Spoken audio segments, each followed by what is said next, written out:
At the beginning of the movie, we meet Alan and Ray, two filmmakers heading to the Arctic to shoot a documentary. Their journey begins with a rush. They miss their cab at the airport and barely make it to the port in time, lucky that the ship had not yet departed. However, their luggage, which included all their cameras and equipment, is lost at the airport. Faced with this setback, they decide to hire a local cameraman named Sean to help them film. Once aboard the ship, they find themselves surrounded by other excited tourists, all eager to explore the Arctic. Alan and Ray begin their documentary, though neither of them is particularly happy with Sean, who seems strange and distant.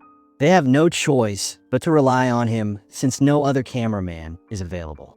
Sean always carries a mysterious old box that looks like a vintage radio and never lets it out of his sight. One morning, after breakfast, Sean accidentally leaves the device on the table. Ray, who has been curious about it, seizes the opportunity, opens the box, puts on the headphones, and hears only strange sound waves. No music, no voice recordings, just an eerie, pulsing tone. Before he can investigate further, Sean returns and quickly retrieves the device. Later, while Sean is sent outside to film, Alan tries to contact his family, but realizes there's no signal in the middle of the ocean. We also learn that Alan's relationship with his wife is strained. As Ray resumes filming, he interviews the ship's captain, asking why people choose to live in such a harsh, isolated place like Antarctica. The captain simply says that people come here seeking peace, close to nature, even though it's a dangerous and lonely place. As the interview wraps up, Ray notices something disturbing, a bird with blood seeping from its eye. He wants to show it to Sean, but the bird flies away.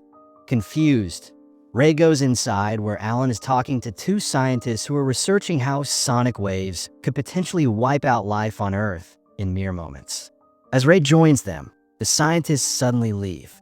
Ray encourages the distressed Alan, who is still worried about his family, and then tells him about the bleeding bird.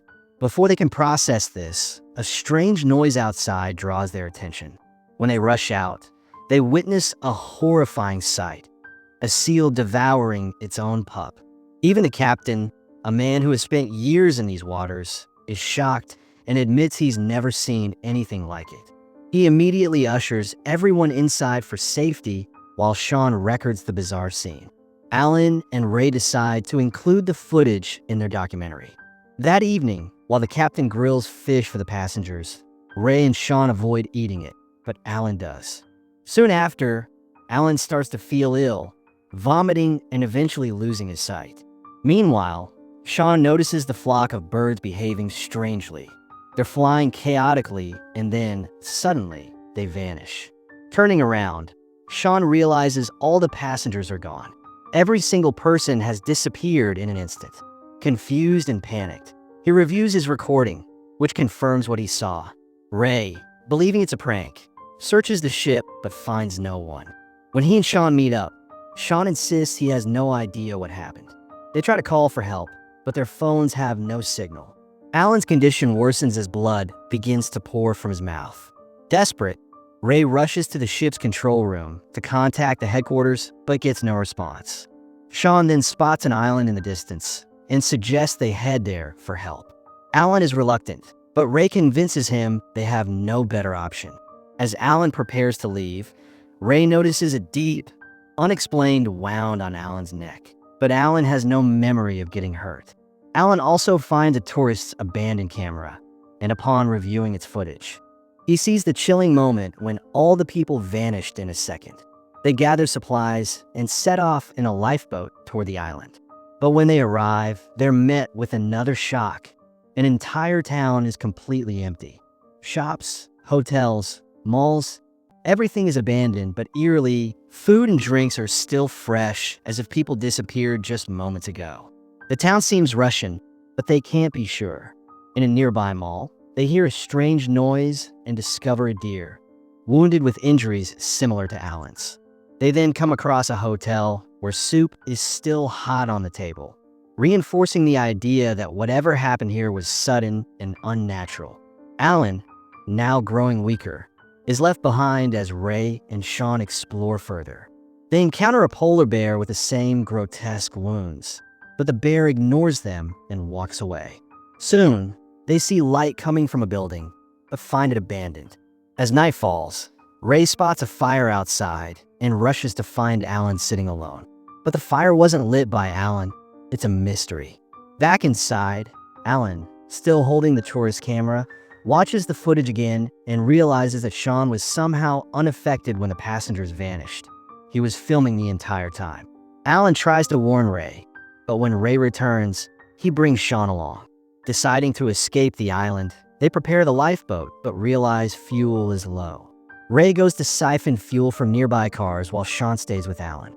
Sean, suspecting Alan knows the truth, plays the strange sound waves for him through the headphones, the same ones Ray heard earlier. When Ray returns, he finds the camera and reviews the footage, confirming Sean's involvement. Furious, Ray confronts and beats Sean until he finally confesses.